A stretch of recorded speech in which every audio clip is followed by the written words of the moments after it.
So this is your AP mini lesson number 1. This is officially your first mini lesson of the year. Just real quick, the reason that we are doing mini lessons is that it pre-teaches you everything you need to know in terms of the skill and the specific content skill that we'll be using the next week or the next day in class.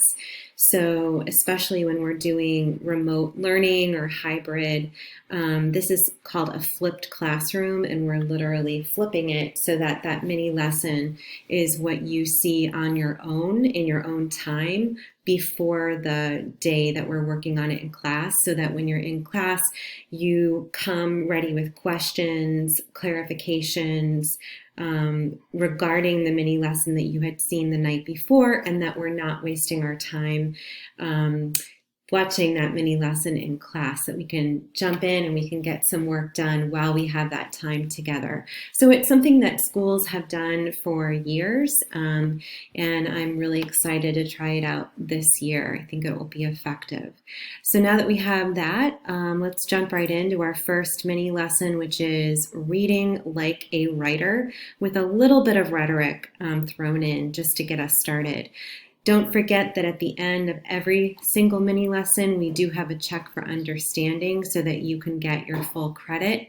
It is a Google form, and with just a few questions will let me see where you're at with your understanding of the mini lesson. So for those of you who did your summer reading, you've thought through this already, and this is a refresher. For those of you who did not do your summer reading, remember that that is due 1 week after we start. So how did you say that? That is a very different question than what did you say, right? So we are more concerned with the how people talk, how people write, versus the what. And I just want to plant that seed and have you thinking about the differences between those two questions. And just to clarify what I'm talking about, how does the writer say it versus what did the writer say? What did the writer mean? So if you're thinking about the differences between what's on top in the white area versus what is crossed out in the purple area, the purple area is sort of where we hang out in English. It's where we've hung out in English class since the beginning of time, and most students never flip it to think like a writer or to read like a writer. So the purple area is really reading like a reader. And that's what we do with literary analysis. That's what you did with AP literature, right? There's nothing wrong with that at all. I mean, it's a skill that we all need to develop. But the reading like a writer skill, so this question up on the top in the white, how did the writer say it, right? That is a skill that will allow us to examine how people speak and really dig into the rhetoric. And so we'll get into that term in just a minute. It's also a skill that will really allow us to criticize and analyze the moves that a speaker makes, the intonation, the appeals, the patterns, the repetition. Read like a writer instead of read like a reader. And the big difference is we are not reading for inferences on character. We're not reading to see how plot connects with theme. All of that is out the window in this class. In this class, we are reading to understand how a person is speaking and the moves that the person makes in order to convey her or his purpose. So part of summer reading was Mike Bunn's article or essay, written piece right here, How to Read Like a Writer. This is really, when I first read this article, I was in college, and it was really revolutionary to me. So I hadn't really thought about this yet in high school, and it really changed the way that I think about reading and writing. The questions that you're really going to have in your head will be, what is the author's purpose, right? Who is the intended audience? So when we're reading like a writer, remember that that writer is always writing for a reason. And usually that reason is to persuade, is to convey, is to communicate something that, that the world has not heard yet, or that the audience needs to hear for the first time. So how effective is the language the author uses? That is another question that we're going to analyze. After all, this is called AP Lang for AP Language, and the full title of the course is AP Language and Composition. So composition is the act of composing. So really, writers just don't write, they compose like a musician. They piece together different elements that belong to language, right? Sound, pattern, inflection, tone, mood, repetition, literary device, rhetorical device. They piece all that together like a musician to develop this, this composition. And so I would think about that in terms of what writers do as a craft. So really, I think the biggest question here for me when I think about reading like a writer, how does the writer get you to feel, right? That is probably the number one reason that people write. They want to make other people feel something, and that feeling gets people motivated to take action or to respond in a certain way. And so as human beings, we respond through that emotional feeling. So how do you get someone to feel with your words, with your language, with the way that you manipulate language on paper or the way you manipulate language when you speak? And that's really our essential question as part of this year. I love this image because it makes me understand just how much of a reversal reading like a writer is.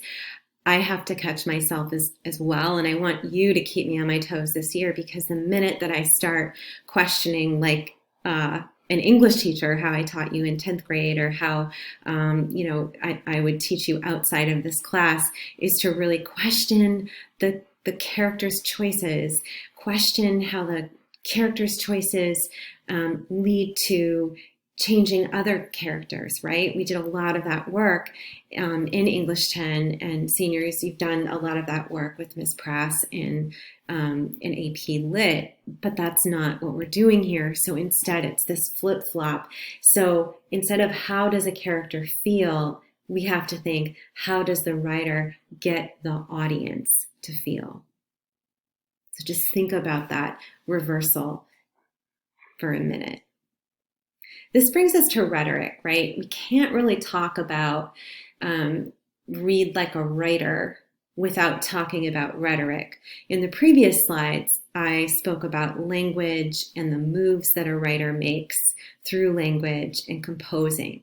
And all of that goes back to this rhetoric word. So we did some work on this last year for 10th graders, or for the juniors in class.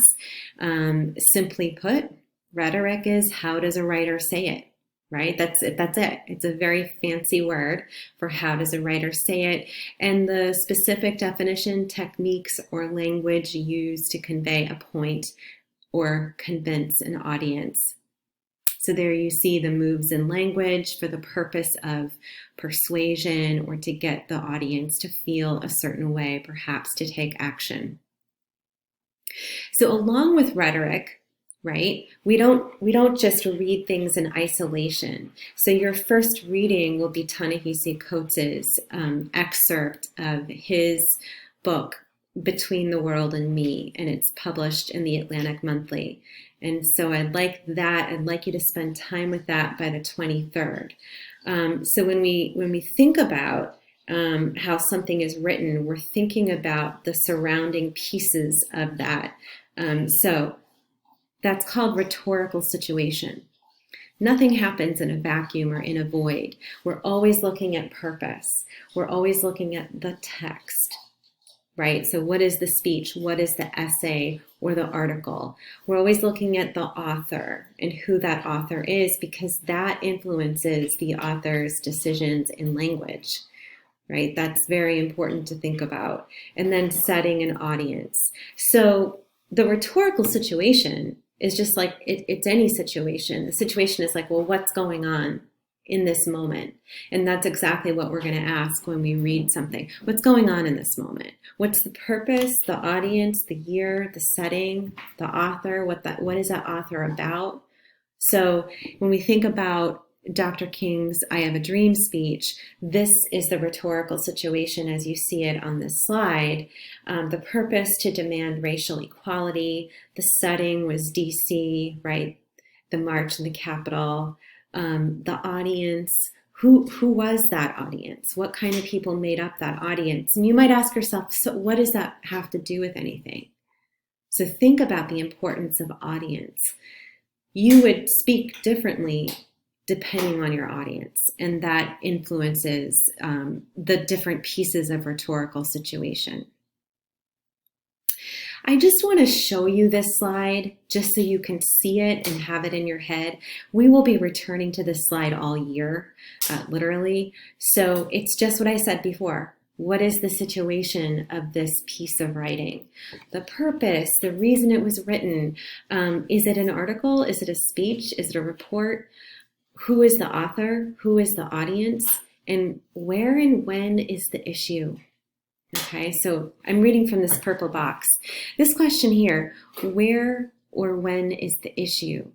So we know, right, that every story, every essay, every news article, every speech, there's a problem.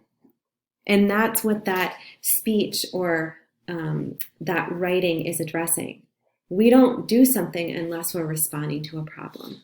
Right? Every good movie or TV show has a problem. There's always that, we call it the conflict in when we're reading literature. Here in AP Lang, we're going to call it the issue because it's deeper than a conflict. The issue, if we're talking about racial justice, calling it a conflict just doesn't do it justice. Right? It's a deep-seated issue, and there's more than one thing going on. It's not as simple as just a conflict. It's a deeper issue. So a lot of speeches are rooted in deep issues, whether they're societal or racial or political or all of them, everything together and interdependently woven. Right? Many issues are economical, political, racial, together. And that's the issue. So that's it for the content for this week. I want you to think about rhetorical situation, and I want you to think about reading like a writer. I do want to go over quickly how to access what we're using for a digital notebook. You go to classwork, and that's where all of our week's work will be. And all of your week's work, like summer reading, you're going to do from one notebook or one Google document. I want to remind you also of the summer reading work. Again, you can find this on the classwork page here. We have, I know it looks really overwhelming. It is doable. Talk with people who've done it. This very first document would be the overview, and you can choose to work right inside of that by making a copy and sharing that copy with me and naming it your name with summer reading, or you can choose to work with each separate assignment and turn those assignments in. Not every assignment has the same amount of work that goes with it. And the writing that I'm looking for would fall specifically to some of these assignments that ask for 500 words. It's not 500 words of analysis, it's 500 words of your thinking. So there's no wrong answer, there's no wrong response. It's just, what are you thinking? And that's what I want to know. So don't stress about format or anything like that. It's just your brain, your ideas, your questions on a page, okay? Assignment number 1, for those of you who have not finished it yet, called Read Like a Writer, is due Wednesday, the 23rd. And assignment number 3 with Ta-Nehisi Coates's work is also due Wednesday, the 23rd. So this will give you time to dig in. I think it's a lot of work to do at once. So if you break it down, right, the 23rd is doable for assignment 3 and assignment 2. Okay. Quick note on the Ta-Nehisi Coates's work. The review of Coates's writing by Michelle Alexander is a difficult piece. You know, it's a piece that I had to read 2-3 times. So please try not to get frustrated with reading through it, or if you do get frustrated, note it to yourself and say, okay, I'm frustrated. I wonder why, and take a break and go back to it. Do what you can. This is beginning to dig into his excerpt from Between the World and Me. And again, I'm just asking for 500 words of your thinking, questions, agreements, disagreements, complaints. So it's not as specific as an analysis. It's not that. When you read, and for those of you who have already finished this, if you would like to refresh your memory and go back to the text, please use Mike Bunn's Reading Like a Writer questions. What is the author's purpose? Who is the intended audience? So purpose, audience, right? We remember those from the Rhetorical Situation. And is the language effective? Does it work? That's what we're asking. So if I'm thinking through, I might say, is it a formal? Is it informal? Is it appropriate for the purpose and the audience? See how everything is beginning to connect. How does Coates use language?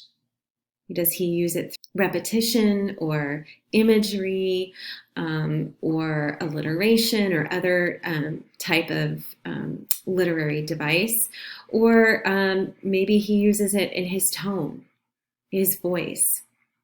And then most importantly, how does that writer get you to feel something?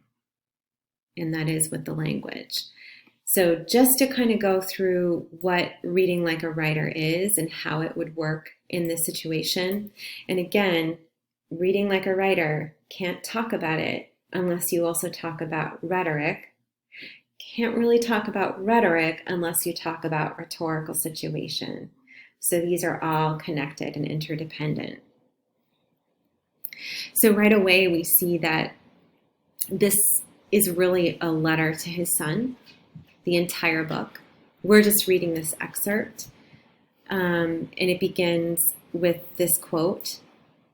Here is what I would like for you to know. In America, it is traditional to destroy the black body. It is heritage. So right away we have a you. Here is what I want you to know. So we have to question, we're reading like a writer, who is the I? Who is the you? What kind of language is used? Why is something italicized? Okay. And then we have the beginning, son. Okay. Last Sunday, the host of a popular news show asked me what it meant to lose my body. The host was broadcasting from Washington, D.C., and I was seated in a remote studio on the far west side of Manhattan.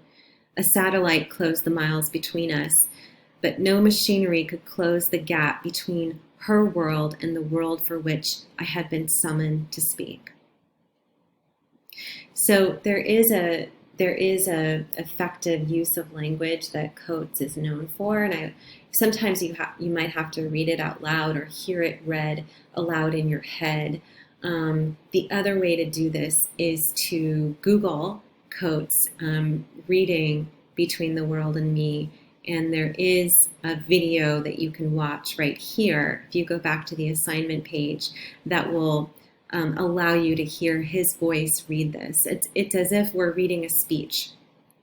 And so it's super important to hear that writer's voice in your head as you read through it. Okay, so very powerful, and this is one of my all-time favorite writers, and the way that he uses language is deeply moving and motivating and inspiring in so many different ways. And I hope that you are also able to feel from Coates's writing, and I hope you enjoy it. Reminder that our Google Classroom code, if you want to just pause the video and take a picture, is right here. And then finally, here is the code, or here is the URL, the tiny URL for getting full credit on the mini lesson. Just a few questions. If you have to open it in one screen and look at the questions, and if you forgot something that was in the mini lesson, just open up another tab and go back and rewatch parts of this mini lesson that can help you answer those questions. But I am mostly interested, please, please, please, in your own words. I want your own words, not how I used to describe it, not what you read, but what are you thinking about this? And remember, there's no wrong answers. I don't like to use the word answer. We're responding. There's no wrong response. It is your response and how you back it up with evidence and explanation. So please reach out to me if you have any questions. You can text me before 7 p.m. 857-472-0450, or you can email or Google chat, whatever. I am here to help you.